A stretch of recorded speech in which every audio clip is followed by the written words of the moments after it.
So yun mga ka-workshop, good day sa inyong lahat. Ang ituturo naman natin ngayon kung paano mag-input ng emergency code sa Honda Click 150. So ang nangyayari kasi sa motor ni Sir na wala yung kanyang isang remote kasama yung kanyang security code. So ayan.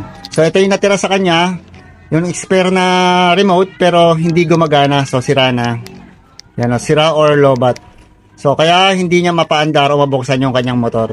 So yun ang gagawin natin o ituturo natin sa inyo kung paano mag-input ng security code ng Honda Click 150. So ito nga mga sir, yung motor ni Sir, tulad ng sinabi natin na wala yung kanyang remote.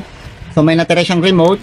Ang problema, sira na. So kahit pinalitan ni Sir ng battery, hindi na gumagana sa kanyang motor. So ayan, ayaw niya nang magkaroon ng panel o hindi na mabuksan yung kanyang motor.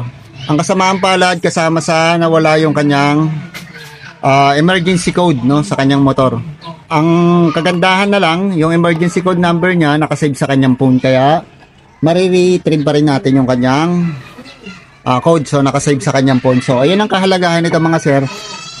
Maganda na nakasave sa inyong mga phone yun, inyong security code, para in case na malaglag or mawala yung remote at gano'n rin security code, meron pa kayo isang kopya na nakalagay sa inyong phone, sa personal nyo.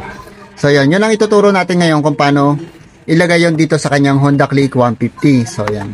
So ito ang gagawin nyo mga sir, no? Long press lang to, mga 5 seconds. So paglabas niyan, pindutin mo. Pag tumunog, yan, sumunod na tunog dyan, mag-i-input ka na ng number. So 0 yan. So pangalawang number.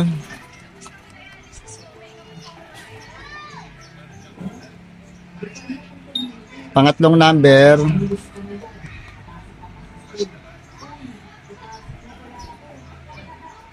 Pang-apat na number. Kung ilan yung number, pindot din nyo. Pang-4, 4 na pindot. So, pag 1, isa lang.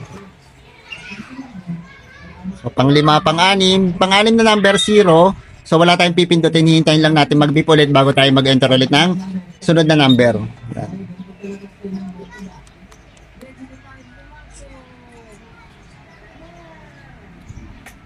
Pang-8, 1, 2, 3. Last number, pang-9.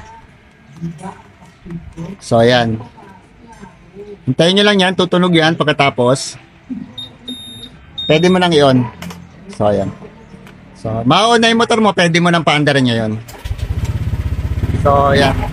So, ganyan lang ang pag-i-input ng security code sa Honda Click 150. In case na mawala ang inyong remote control, mawala ang inyong security code, so pwede nyo pa rin siyang mapaandar basta nakasave sa phone. Yun ang kahalagahan, na isasave nyo sa phone o isulat nyo man kung saan nyo pwedeng itago, no?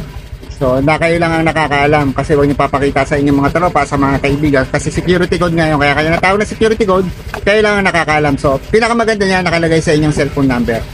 So yan, mapapaandar mo na yung motor mo, okay na yan. Ngayon pag pinatay mo, patay mo, pipindutin mo lang to. So yan, para mag-lock siya yan. So nakalock na yan ulit. Tapos ulitin natin, testing natin ulit, putilit natin security code. So para mas maintindihan nyo, pangalawang input. So ayan, long press, mga 5 seconds. 1, 2, 3, 4, 5. So paglabas nyan, pindot kayo ng isa. So 0, sunod nun yung second number. So sa unang number kasi 0 yan. Pag beep, so yan. So pangatlong number, pag beep ulit, pag 4, 1, 2, 3, 4. So pang-apat na number,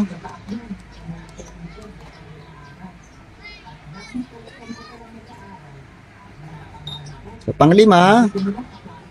So pag 0 yung susunod na number, pag beep niyan, wala kayong pipindutin dito, no? Beep, hayaan nyo lang pag 0. So hintayin nyo mag-beep bago ulit yung susunod na number, yan. So pang-8, pang-7, sunod pang-8.